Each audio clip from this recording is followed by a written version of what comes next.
Som la Naia i la Rita i avui, pel dia de Sant Jordi, el dia dels llibres i les roses, venim a recomanar-vos un llibre ple d'aventures, anomenat L'avi de 100 anys que es va escapar per la finestra.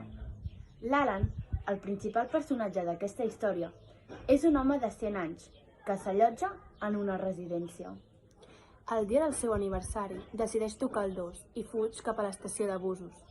Allà es troba amb una maleta plena de diners, que accidentalment serà l'inici d'una intrèpida aventura. Gràcies a la seva calma i als amics que farà durant el viatge, superarà totes les dificultats que se li trobin per davant. Nosaltres recomanem aquesta esbojarrada història perquè és molt entretinguda, no se't fa gens pesat i és molt fàcil a l'hora de llegir-la.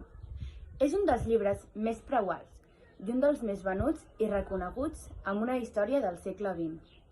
Cal destacar-ne que d'aquest llibre se n'ha fet una pel·lícula.